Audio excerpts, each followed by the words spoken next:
Hello and welcome to the second instalment of a discussion. I'm once again joined by Anton, and we're going to be here to discuss all the biggest moments for the Brewers that have happened over the last 7 days. Starting with something that we missed last time, because when we recorded it and when the video went up, kind of fell in between. Hayden Carter signing on loan from Blackburn Rovers, and we got to see a tease of him on Saturday. Anton scored a goal, looked good. Yeah, good evening or good afternoon, whichever it may be. Just on the cusp. Yeah, what a debut! New signing coming obviously on the Friday. Came in, clean sheet, scored on his debut. What more could he ask for? Looks confident lad on the ball, big, tall, strong. Again, reading the things on the Blackburn forums that Blackburn obviously have high hopes for him. So yeah, hopefully that continues. Obviously, more clean sheets, and he helps us build on that. And I think when I was watching him as well, it reminded me a little bit of a loanee that we had at the club relatively recently, and Connor Shaughnessy, who kind of perhaps not as tall and not as physical, but he won virtually everything that came his way in the air, which was quite impressive for me when you consider the opposition that we're up against. Obviously, Gillingham, huge team height-wise, and he won almost everything that came at him. Like you said, looked good on the ball.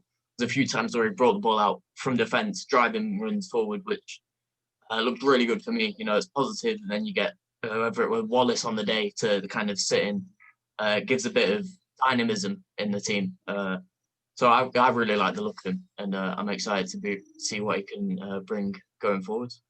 Yeah, obviously after one game, obviously a bit of a strange week, wasn't it? With a new manager, obviously with fresh ideas, he definitely brought organisation to the party. But you know, I mean, JJ back at the back. You know, we worked with him at Northampton, and our last Brewers 2 clean sheets actually both had John Joe O'Toole at the back. So John Joe O'Toole's haters might be quite a little bit, but you know, I don't say 2 clean sheets in however long it's been, but you know, he was part of both of them in the last 18 months.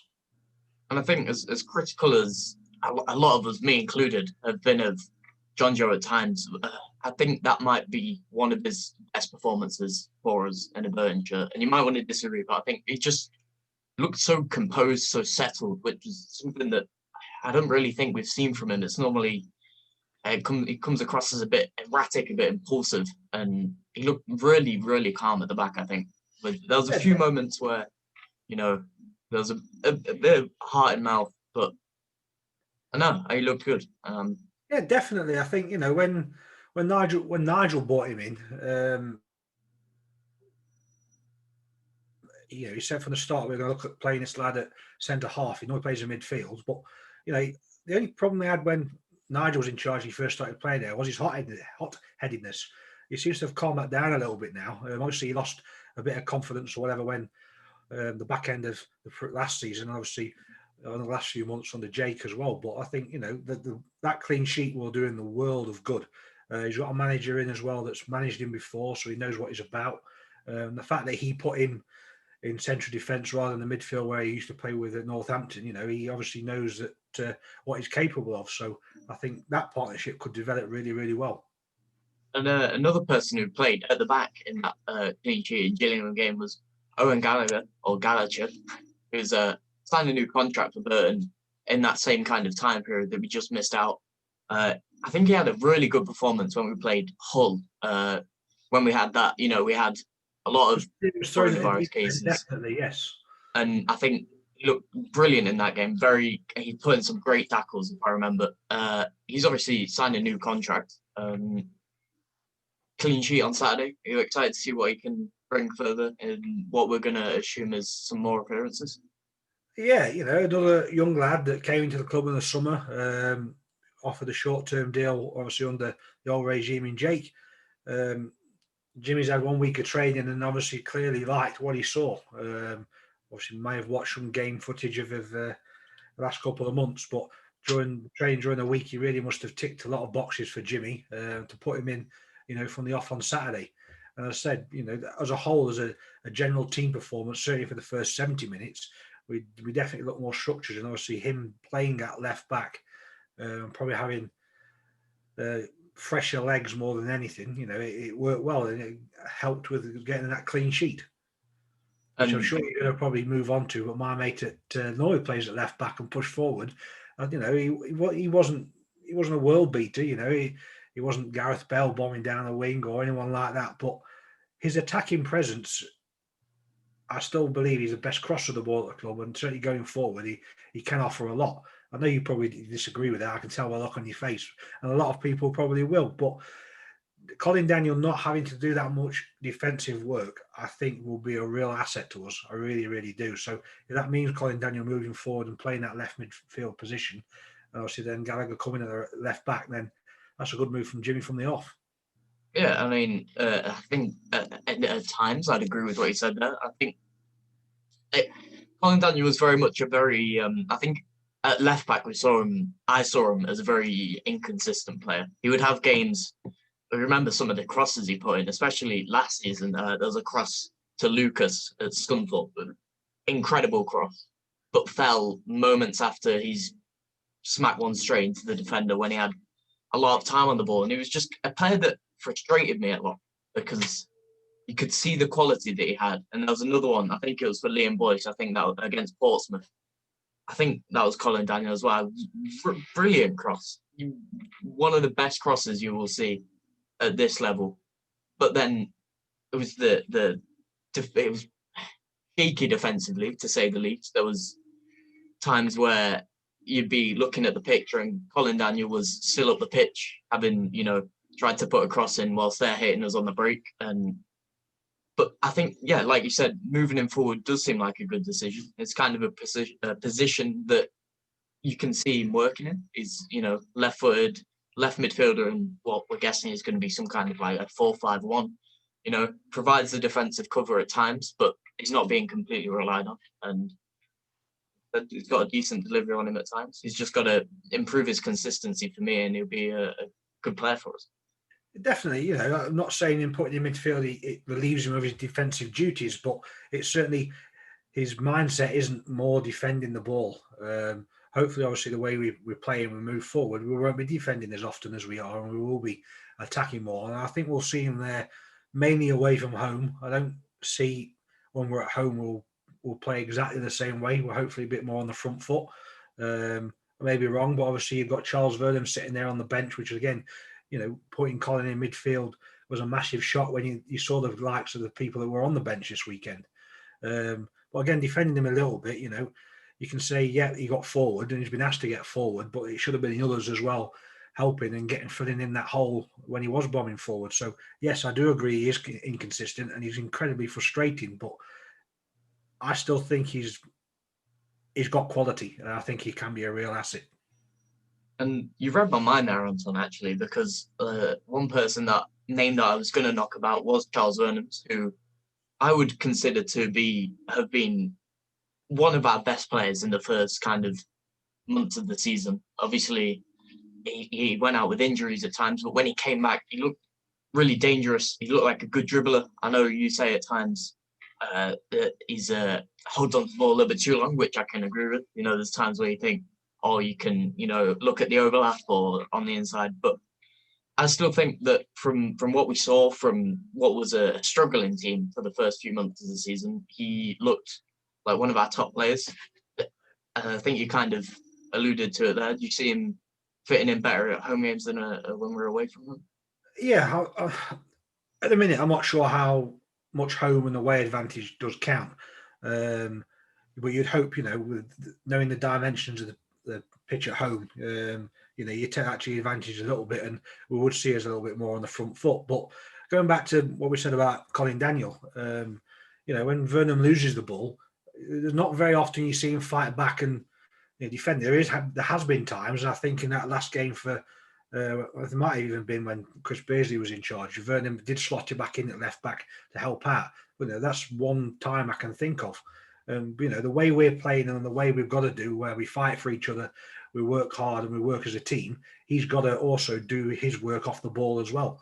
I think that's one of the reasons possibly why he wasn't selected. I don't know, but it's all well good being an attacking midfielder going forward, but when our backs are against the wall, you've got to be able to defend as well. And for me, that's the bit of his game he needs to add. He's got to tuck back in. He's got to fight back and get organised and work and defend as a team. And maybe Jimmy's thinking now with Colin not over Charles Vernon in that sense. Yeah, and he's got to kind of use Lucas Akins as his kind of role model, I think, because I know we've said, I think we touched on it last week. Lucas he's not been great this season. What a difference Saturday was. What a difference for Saturday. He actually looked like the Lucas of old. Exactly. And he was, those times where he'd be bombing down the right wing, he looked comfortable there, where he was on the right wing, he could get forward. He got back at times, like you said, when we were kind of being really pushed back by Gillingham, especially later on when they really kind of, piled the pressure on. He was back there, he was covering for John Brayford at right back. When we didn't have the ball, we were playing theoretically with a back 6/7. And everybody slotted in, and we got in front of the ball, or behind the ball, whichever way you want to look at it. But and we created this wall. You're not getting past us, and we're working hard. You'll go side to side. They were a direct side, which is what we expected. But that allowed Lucas to then get into those spaces when he needed to go forward. I say that's why for me that's his best position. He can defend, he can help Johnny Brayford, who has obviously got the fitness he has before, and he helped him when required. So I think it's a good contrast on both wings with Colin and Lucas, I think, going forward. Yeah, and like you said, Lucas kind of a bit more, I guess, a bit more direct in his running. He played up front at times. He'll be looking to kind of be running more into the box, and then obviously as we mentioned, Colin a crosser really. I don't see too many Colin Daniel runs bursting into the box to finish one into the top corner, but I'll happily be surprised with that one. Sean Clare is a player that we've signed. Anton. I was excited. I thought it was Daryl Clare. I was really excited when I saw it flash up. We brought him in on loan from Oxford for the rest of the season. You excited? I mean, from what I've heard, I thought it was Daryl Clare. You've probably never heard of Daryl Clare. You're probably too young, but I really thought it was Daryl Clare. I got excited. We've got another fox in the box that will get a goal from somewhere.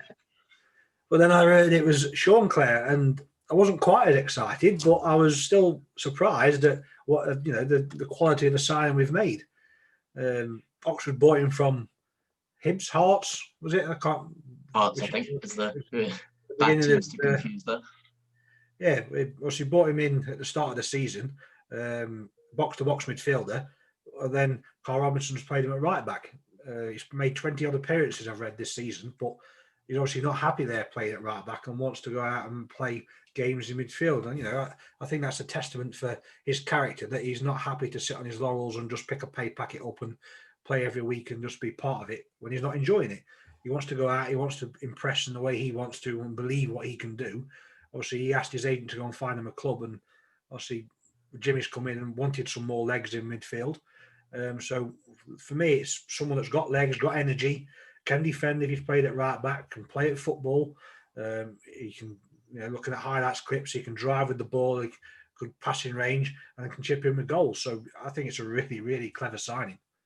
I think that the thing that adds to that kind of cleverness as the signing as well is I know Oxford fans and kind of thought he wasn't too great at right back, but he still does provide us with some cover, and it kind of we're a club that's never going to have the biggest squad. So I think an important thing is versatility, and I think he can play central midfield, right back, right wing. He's made came on off the bench for Oxford on the wing and chipped in at times. Reading Jimmy's interview and what obviously he's come out and said, I don't think we'll see him anywhere else other than central midfield. You've got John Brayford, obviously first choice right back. You've got the postman Neil Eardley that's still yet to deliver. You've got Lucas Akins that can still sit in there right back. So there's three people who can already play at right back. You've got Ben Fox, who's out on loan, unsure if his loan has been terminated or extended. I don't know, but again, another right back option. So I think at right back we're pretty sorted. I really do think this guy's come in to give some more legs in midfield, the same way as Ryan Edwards would bomb up and down the pitch. My worry or concern isn't the right word, but I think, what does that mean for Stephen Quinn? What does that mean for Kieran Gilligan? I really hope Kieran Gilligan also got that new contract, but I think, his game time will receive reduced, but that legs of Stephen Quinn, will he hack what Jimmy's trying to do? I'm not quite so sure. And we saw Stephen Quinn come off the bench on Saturday, obviously, with kind of Kieran Wallace starting in the role that if Quinn was going to play, you'd expect him to really be sat kind of, linking the defence and the midfield and the attack all together. But he came on, I think it was in place of Joe Powell, or it might have been Ryan Edwards, and kind of was a bit further up. And he did look good, Anton. But I think, as you mentioned, could this kind of be, obviously Quinny's getting on. He's been an incredible player for us. I think still a really, really smart signing that was all the way back at the start of our time in League One 3 years ago or whatever. But is it kind of time that we move on in a way?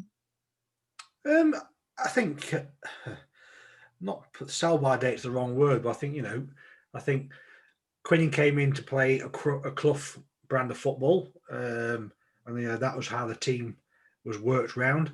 Jimmy's way of playing football is completely and utterly different, and I think you'll see that in maybe not so now in January to the end of the season. I think obviously it'll depend on where we end up in the league, what division we're in, but obviously Jimmy will bring players into mould into his way of football, of playing. You've got to work hard. You've got to be able to run. You've got to have that energy. I think Stephen Quinn has got energy, but I don't think his legs sometimes are quite as quick as obviously his head is. And we've seen got a few rash challenges, but he's certainly got quality on the ball. But he wants runners in there. Jimmy really does want runners and people that are going to graft and run for 90 minutes, like Ryan Edwards, like the Sean Clare that he's brought in. So Quinny would have a good option to have around if we can keep him. Great, good experience. Do I see possibly him going out? I would possibly say there's a good chance of it, but again, time will tell. And one of the quite a few kind of shocks to the lineup that was brought about in that win against Gillingham was the choice of goalkeeper. Obviously, ask yourself this question. I teed you up last week about goalkeeping questions and answers, and you've kind of brushed it aside and didn't. What did you think of the goalkeeping decision? I was shocked by it, but in a way not shocked at the same time, because we know Jimmy was at the Oxford game, and Kieran O'Hara, I don't think he played well, to be honest with you. As we mentioned, the first goal that Oxford scored with that ball over the top, where should he stay, should he go? There was a few times as well he got caught on the ball. Oxford could have got another in the first half. As I said before, that a lot of that's how the defence and a lot of the team was set up. We're a hell of a lot deeper. Now we're defending higher up. The goalkeeper or whoever it may be can be that little bit more advanced off his line and be that sweeper keeper role.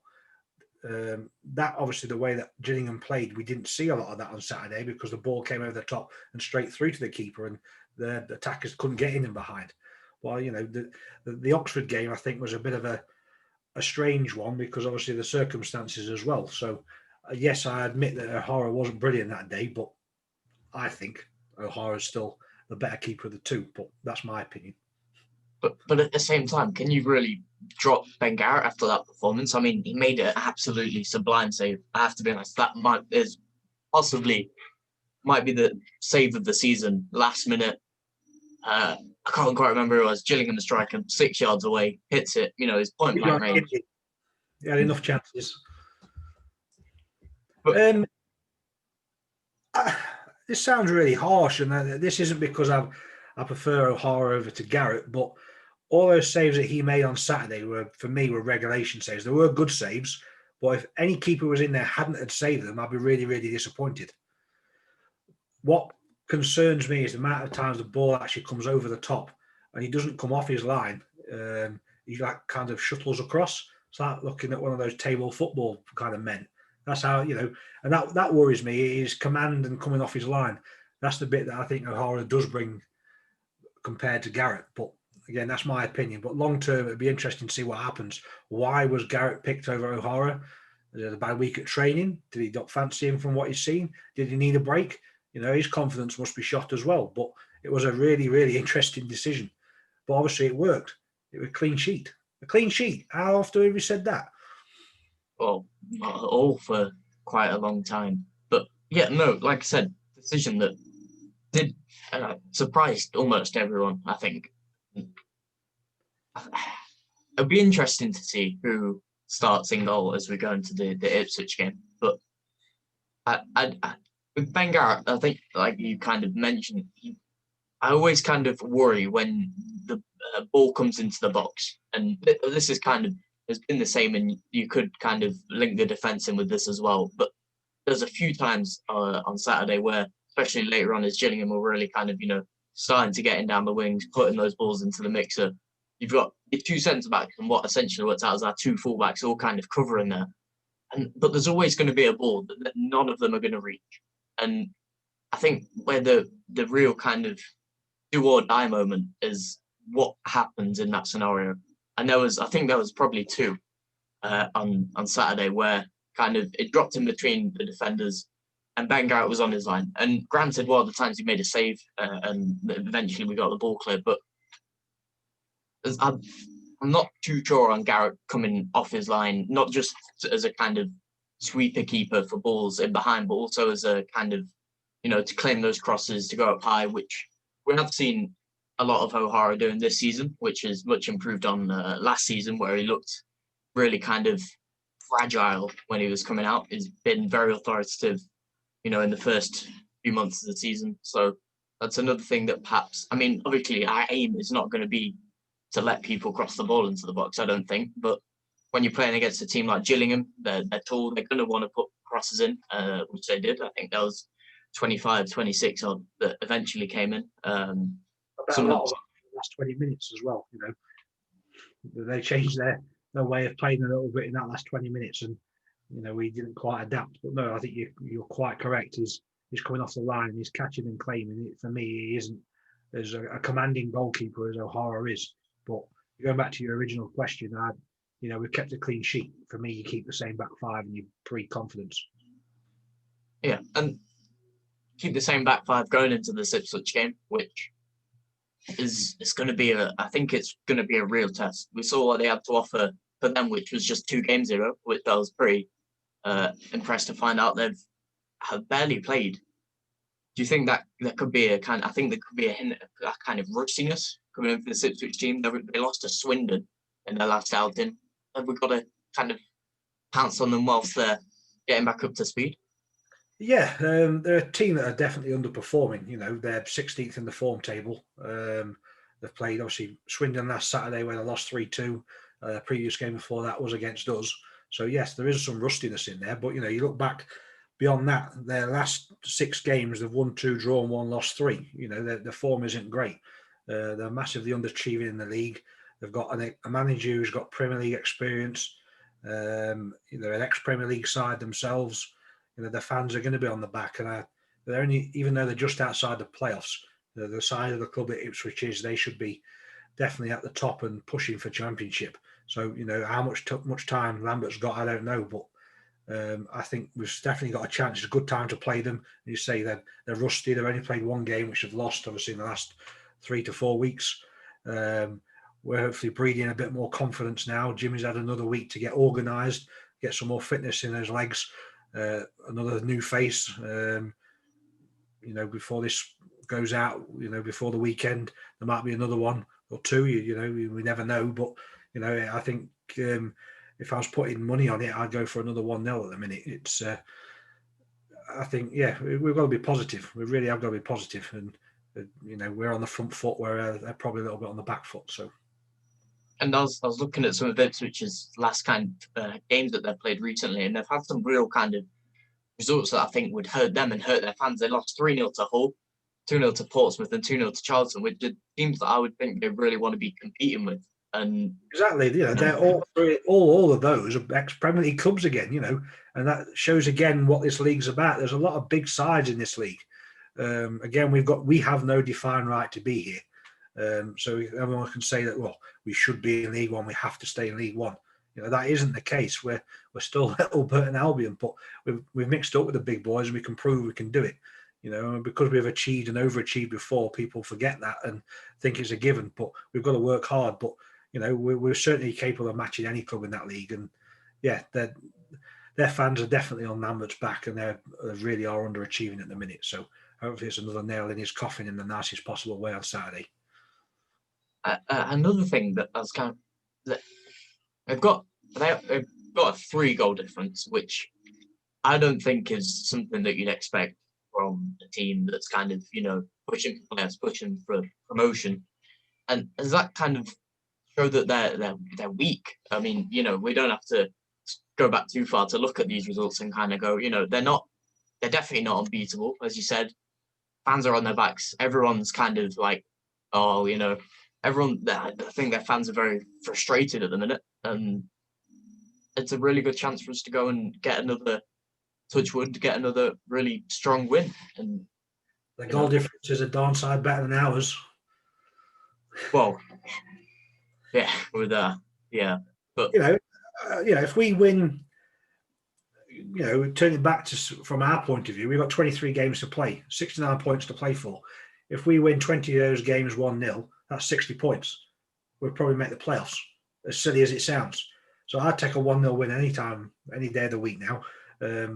At this time of the season, performances do count, but don't think they matter. We're getting towards the end of the results kind of business now. That is the results that actually make the key, rather than the performances. So 1-0 wins or 2-1 wins, or win by the odd goal, are definitely just as crucial. And I don't think we can, go and beat. I mean, when we saw in the previous game, which wasn't too long ago, Ipswich had quite a few chances. We also had a lot of chances. I remember Lucas Akins came really close, relatively, to getting us. I think we lost 2-1 in the end, so what would have been a 2-2 draw, and that would have been looking at where both teams were at the time, that would have been a really good result for us. So, we have never beaten Ipswich, Anton, but there's been a lot of times where we've looked close to getting results against Ipswich. Just remember that there's a first time for everything. First time for everything, and but they are one of our bogey teams, if that's kind of a term that we want to knock about. 1 point after 7 games, yeah, that's quite bogey-ish. And like I said, we have come close a few times. We drew 0-0 with them away in our second championship season. Darren Bent was inches away from scoring. We were ahead earlier. You didn't think he was going to score against his old team, did you? Slip it wide on purpose. I think I actually rose out of my seat and went down about 3 rows thinking that had gone in. When he was still on goal, I was that excited. But, Ben Turner put us ahead earlier that season, and we went on to lose.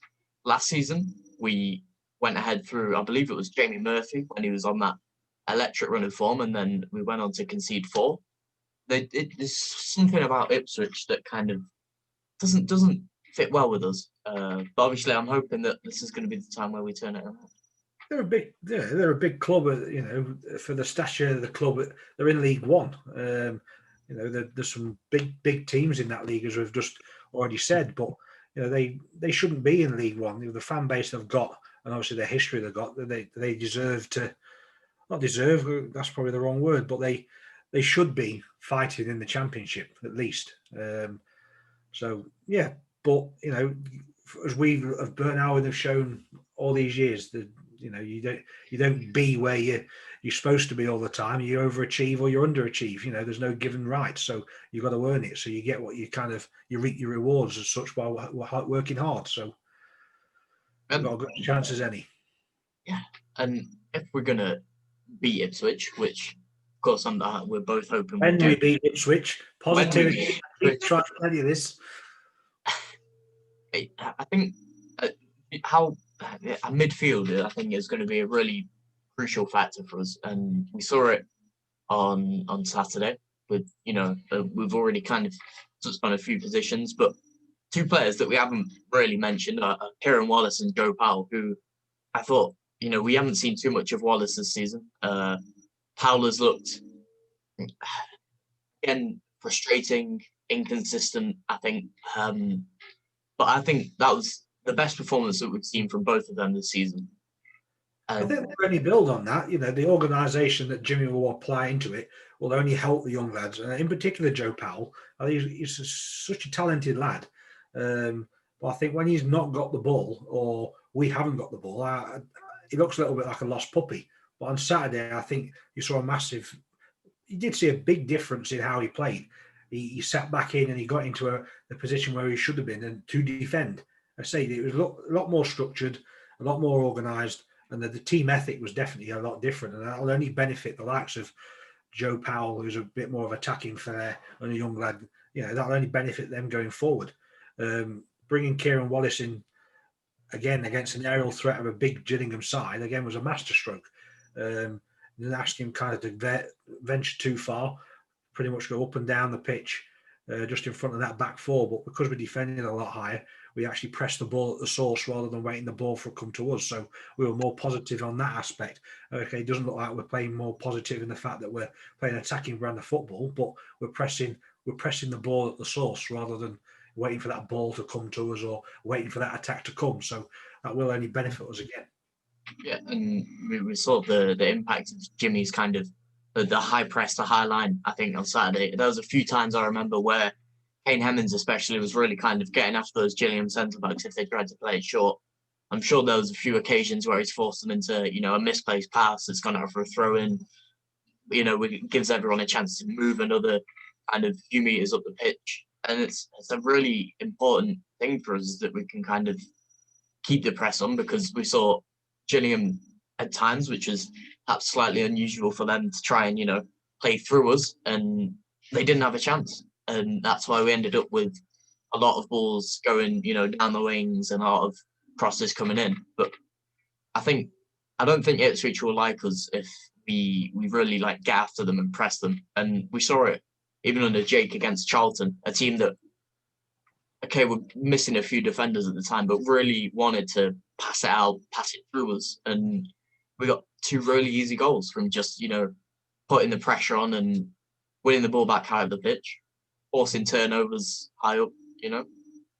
But that also led to us conceding goals as well because of the organisation again. I know we keep saying that it's probably the most used word so far this afternoon, but again, I think you'll see a different kind of pressing. You'll wait for the right moments and you'll wait for those right triggers for when to press the ball and when not to press the ball. Well, the biggest thing that Jimmy has obviously brought to it is the fact that we're pressing that ball from further up the pitch, which then allows the defence and the midfield also to push up and be more compact. And if we actually press together as a team rather than press as individuals, we won't concede goals, because as we're pressing together, there was no easy way out. Whereas before we were pressing one man and one man here and one man there, there was that many gaps, and that's why Charlton obviously then played through us and probably did score the odd goal from that. Whereas we will press together as a team, which is why I think it is important that he's brought in this Sean Clare as another box-to-box player with energy and legs. He's put Ryan Edwards back in the team. Kieran Wallace again, he will work all day and for you, he'll work hard. Lucas back to his right back position, he'll get up and down the pitch. So I think it is we have pressed in the past, but I think you will now see a different kind of pressing. And is it going to be a different kind of pressing that gets us a win? What's the score going to be, Anton? You got it right last week. You hit the nail on the head with your 1-0. Are you same again? Yeah, well, I think I won some money, and I know some others did as well. So I'm going for another 1-0 win, and I just want to see that picture again with Jimmy and a laughing face. So, yeah, 1-0 for me. Yourself?